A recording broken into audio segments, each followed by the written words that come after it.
What is your earliest memory of Nick Cage? I think for me, it was early on, saw Raising Arizona. National treasure. I was growing up, during the period of time where that was everything. Stealing the Declaration of Independence was like every kid's goal.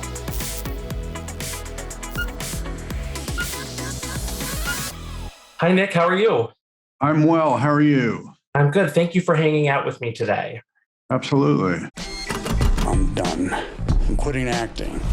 Man, I'm driving through the hills. I'm sorry. One more time. We got another offer. It's $1 million. It's to attend a wealthy gentleman's birthday party. The guy that owns this house, what's his name? Cubby. What do you guys want? We're with Central Intelligence. Do you know who you're spending time with? One of the most ruthless men on the face of this planet. I need you to help the U.S. government. Let's kill this.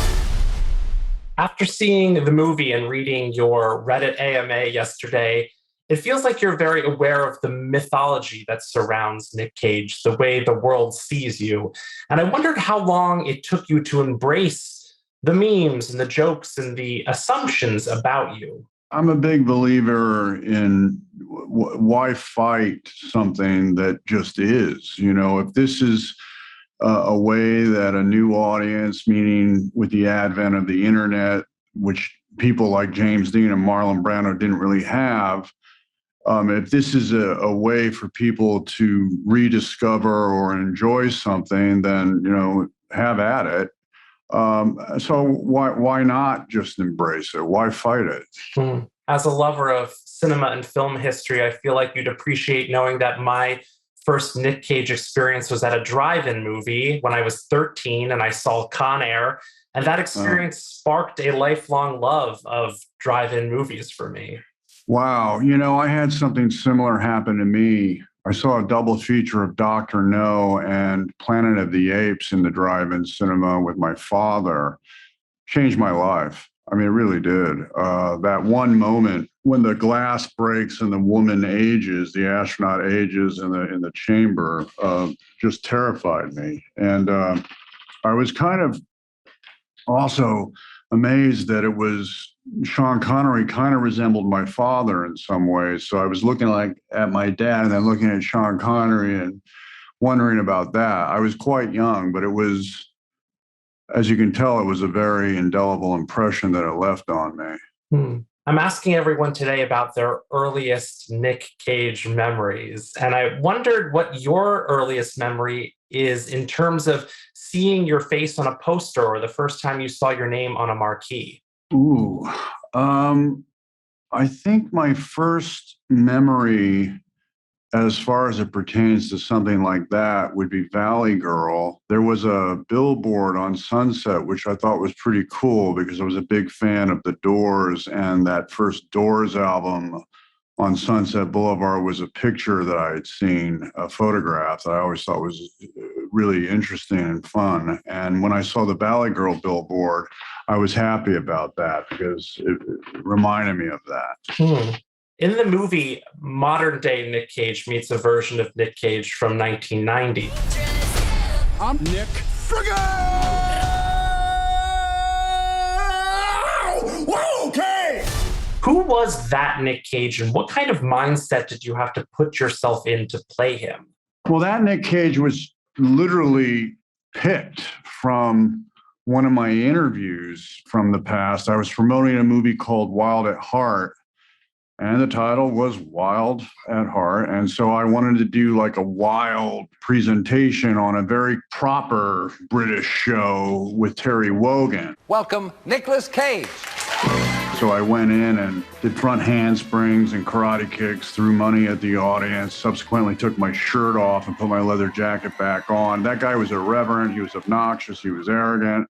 I'm glad I'm nothing like him anymore.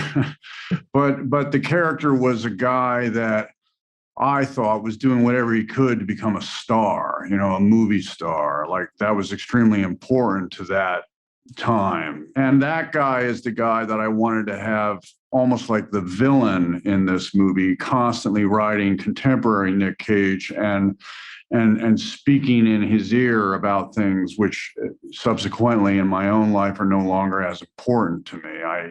I'm not now. I'm mostly happy when I'm making smaller movies like Pig or Leaving Las Vegas. My roots are an independently spirited attitude, and I think indie dramas are where I'm happiest.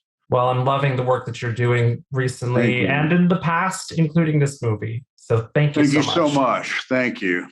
Hi, Lily. Hi, how are you doing? I'm good. Thanks for hanging out with me today. Thank you for hanging out with me. Of course. So I wanted to start off by asking you, what is your earliest Nick Cage memory? That is a tough question. I definitely, National Treasure, I was growing up, during the period of time where that was everything. Stealing the Declaration of Independence was like every kid's goal. What? I'm going to steal the Declaration of Independence. That definitely is my earliest memory. And that's where the love of it was born, of Nick was born. And then one time I saw him on a plane as a child. That's my other earliest memory. So just those two. It's amazing. So you are, of course, the daughter of Kate Beckinsale and Michael Sheen. How did being the daughter of famous movie stars help you prepare to play the daughter of a famous movie star? What was so cool was I got to kind of explore this alternate universe in which my relationship with my parents wasn't good, and that in a universe where, the kind of classic situation of the industry coming and kind of fraying relationships beyond repair, seemingly, actually played out in my life. So it was really fun for me, especially as an actor, to be able to kind of create this character that was completely external and had some similarities and a lot of differences. Dad, what the hell is going on? Your friend called to say you were so sick you couldn't talk. We're worried about you. You want to deal with me, Javi? You deal with me, but I'm begging you, please leave my family out of this. Unfortunately, I can't do that. You've left me no choice. Are you dying, Dad? Yes. Oh my God. What? Creatively. Oh, come on. No, physically he is tremendous. He will probably outlive us all. So you're not even sick? Addie is very sure of her own identity, which is something that I certainly wasn't when I was growing up. So it was really interesting to be able to play this person who feels like this kind of parallel universe version of myself, I guess. As a quick aside note, of all the fun internet characters that emerged during the pandemic, your mom's cat Clive is probably my favorite. Really? Oh, I love Clive. He's like 18, so love him while you can. He is amazing. So just had to say that. Thank you. No, he's my baby. It feels like you're complimenting my child. Thank you very much. Of course. So for many people, I think Nick Cage is sort of this mythical and mysterious figure. Is there anything about him that surprised you? Absolutely. I sort of didn't know what to expect, He's such an icon and there's so much Nick Cage lore and I've been such a huge fan forever. What surprised me the most was that he is like the nicest man alive. He's very kind. He's very, it was my first movie and I had all these questions and I was looking for advice and all that. And he was never too busy. He was always like, yes, what do you need? Yes, I'll tell you. He was very forthcoming. He was so, as an actor, he was very giving because he's always fully invested in the moment and fully, if they're doing your scene and your coverage, he's right behind the camera sobbing. Like, it's an incredible experience to have. So I felt like just the surprise, of being like this guy who does not have to be as nice as he is actually incredibly nice. It was really amazing and affirming for me. That's amazing. And it's honestly kind of intimidating because to talk to a man who has such highbrow taste in film and literature and food. Well, exactly. What did the two of you bond over in preparation to play father and daughter? Like you say, he's got I've never experienced someone having better taste in film than he does. He's got like an encyclopedia of knowledge and we're both very into horror movies. So what we got to talk about was kind of our shared love of that. And he was recommending me some insane movies and I got to recommend some insane movies. And it was like a crazy moment for me. It felt like very out of my body. But the movie recommendations that he has, they're incredible. You could write a book about all the stuff that he knows about movies. He's insanely cool. Well, thank you so much for taking the time. You're great in the movie and I wish you the best of luck in the future. Thank you so much. Lovely speaking with you. Thanks, Lily. Hey guys, how are you? Yeah. Good. How are you? Hi. I'm good. Thank you for hanging out with me today. Of course. I wanted to start out by asking you, what is your earliest memory of Nick Cage? I think for me, it was I early on saw Raising Arizona. And I saw Nick in this like comic performance that I thought was so fun and like so enormous, but like lovable. Ed Jr. Hi, Junior. So far, we've just been using Junior. We call him Junior. We're gonna go pick up Daddy. I've been taking these Huggies and whatever cash you got. I think that's my first memory of Nick. Yeah, for me, it was my mother loved the movie Moonstruck. That was always on in my house. And I think that that's an incredible cast, but Nick's performance really stands out. I love you. What? You ruined my life. That's impossible. You ruined my life. Still one of my favorite of his, for sure. So I was lucky enough to visit the set of a 2014 Nick Cage movie called Rage. And I watched him film a couple of scenes, and the stories of his intensity and dedication to roles are true.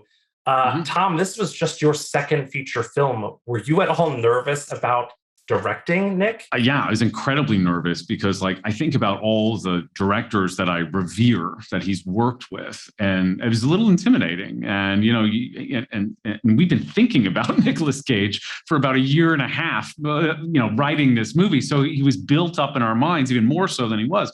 And so, yeah, I was really nervous, but Nick does this kind of incredible thing. He doesn't just prepare for roles. When he decides that he's going to do your movie and you're the director, he decides to trust you. So he never makes you feel like any less of a director than the people that he's worked with in the past that you love. And that was like a really nice thing for me because it helps calm you down.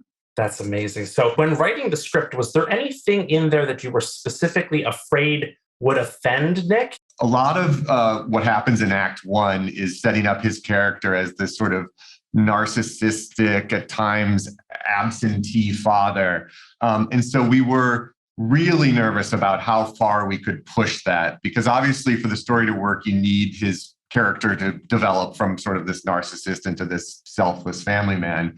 But the process of kind of finding that balance was the one thing we really had to work on with him. And in the same vein, was there a scene or a line of dialogue he loved that surprised you? There was a speech he gives where he's kind of drunk and he's just met Pedro Pascal, and he goes on and on about how he is what's the in the pit of despair. In a black hole of nothingness from whence we came. Going back into that, it was kind of a very fun version of like Nick being like existentially devastated, and that was fun. But there's other little ones, like little throwaways that we loved, like when he goes, "I met my wife on Captain Corelli's Mandolin." He says, "Oh, wonderful film," and Nick says, "Underrated for sure." You know, just these throwaways that he would nail that just make us so happy. Was there a moment for either of you on set while you're filming a scene and you kind of maybe looked at each other or thought, I can't believe this is actually happening, like we're doing it?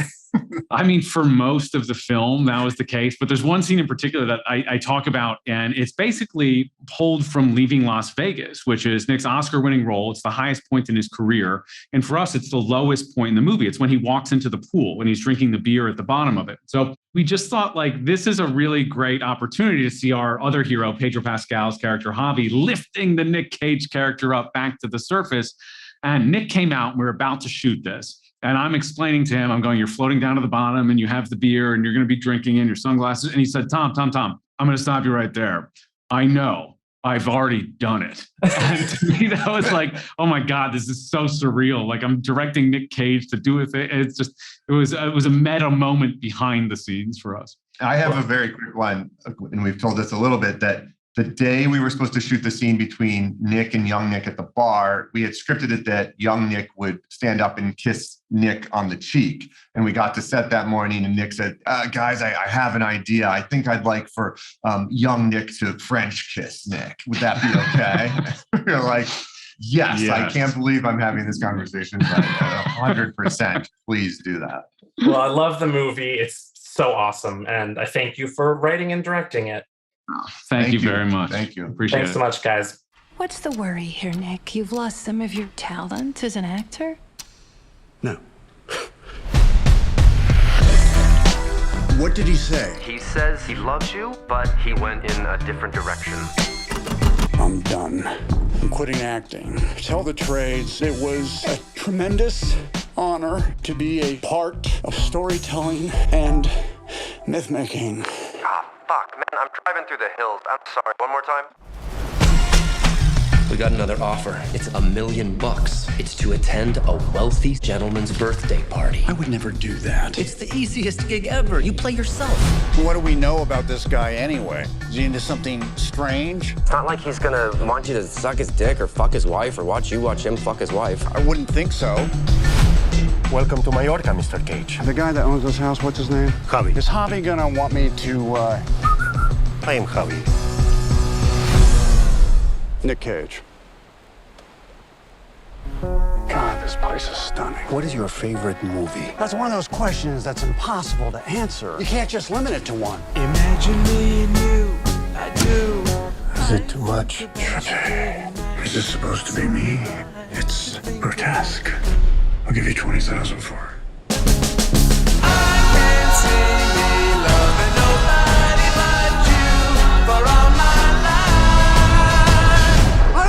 A cliff? We could have died! I'm in position. I think that's the actor Nick Cage. Nick Cage, I love you. Have you seen Crudes 2? I'm 44 years old. Why the fuck would I see Crudes 2? I've seen Face Off and Con Air. What do you guys want? We're with Central Intelligence. Do you know who you're spending time with? One of the most ruthless men on the face of this planet. I need you to help the U.S. government. Let's kill this. Find a way into that room, Nick. I can see myself doing more of this stuff. I think I might have a real gift for it. Good, because we got another mission for you. No. Your friend is working for the U.S. government.